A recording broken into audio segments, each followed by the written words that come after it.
So good day everyone, I'm Jeremy Aurelia Acala and ngayon naman po ang tatalakayin ko is about sa application. So bali po dito sa application, magkakaroon lang tayo ng recap mula doon sa mga topics na napakinggan natin.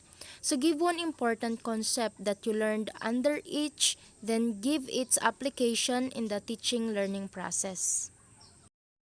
Ipapakita ko lang po yung sa table na sasagutan ko po sa application. So, meron po tayo ditong 5, yung Piaget's formal operation stage, Ziegler's information, processing skills, metacognition, overachievement, and underachievement. Piaget's formal operation stage. The formal operational stage begins at approximately age 12 and lasts into adulthood. As adolescents enter this stage, they gain the ability to think in an abstract manner by manipulating ideas in their head without any dependence on concrete manipulation. So with adolescence comes a new kind of cognitive ability according to Piaget, and he called this formal operational. He called it formal operational because yun nga, formal logic or making inferences is possible for the very first time. This stage begins around age 12 and goes up through adulthood. And the hallmark characteristics of formal operational thinking is the ability to think abstract ideas and also the ideal. So for instance po, we start to wonder about what we believe about religion, politics, and whether what our parents told us is really beliefs that we hold. So, 'di ba? We also get into gaming and avatars and fantasy because those things are about the ideal and possible rather.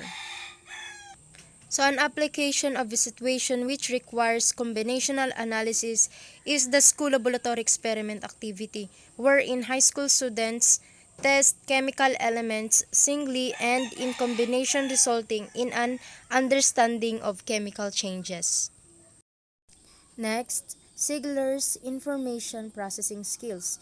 Information processing theory is mainly developed for the process of our memory. This is used to analyze our memory while receiving some information.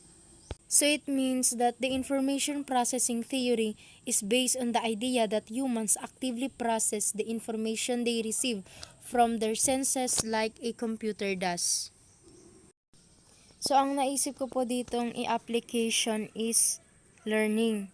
Kasi nga, learning is what happening when our brains receive information, record it, mold it, and store it. So, if teachers prioritizing the information they give to the students, they help students to work are the critical elements of the information. But make sure you have the students' attention and help students to make connections between new material and doon sa mga bagay na alam na talaga nila, and include lesson time for repetition and review of information, present material in a very clear manner, and focus on the meaning of information. Another cognitive skill that we see in formal operations is called the metacognition. Metacognition is thinking about thinking. It is an increasingly useful mechanism to enhance student learning, both for immediate outcomes and for helping students to understand their own learning processes. So pag sinabi po nating metacognition, it is the ability to think about your thinking, to reflect on your beliefs.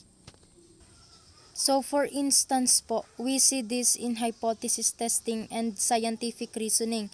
And an hypothesis testing requires that the person understand that what they believe is tentative. So pag sinabi po nating tentative, not fully work out, may or may not be true and needs to be tested against evidence. So this is a skill that we see in formal operational thinking. Overachievement. Those whose IQ tests are not in the top 3 and 5% on the bell curve may actually achieve very high academic grades. The latter type of learners are labeled overachievers. So pag sinabi po nating overachievement, ito yung mga tao yung tao na na-achieve yung success over and above the standard or expected level, especially at an early age. Application academics. Beyond what are statistically shown by achievement in curricular subjects in English, math, science, araling panlipunan, and etc., overachievers demonstrate superior work habits, greater interest in schoolwork, more consistency in doing assignments, and more grade or performance consciousness. So overall, they show more responsibility consciousness and planning compared with normal achievers. Last one, underachievement. Individuals whose performance are below the measured IQ levels are labeled underachievers. So pag sinabi naman po nating underachiever, it is the person who fails to achieve their potential or does not do as well as expected by their peers, particularly in terms of specific educational outcomes. Application schoolworks. Yung mga underachievers po, ito po yung mga estudyante na no resistance, not reacting, hindi sila nagre-react doon sa mga assignments or activity na pinapagawa and actually following school regulations. So generally quiet. So kung baga nagpapanggap sila na yung walang alam, they tend not to participate in class activities. He spends most of his time posing as a lazy underachiever. So nagpapanggap din siya na not to care about anything kahit na alam niya talaga sa sarili niya na he can do more, na may potential siya na para magawa ng maayos yung activity or yung assignment niya. Once again, I'm Jeremy Aurelia Acala and thank you for your listening. Reflection. Reflect on the practices of your past teachers, which ones encouraged your cognitive development as an adolescent, and which ones did not. As a future teachers, what lessons have you learned from your past teachers regarding ways of enhancing adolescents' cognitive development? One thing that my past teacher does that encouraged me the most is the positive feedback.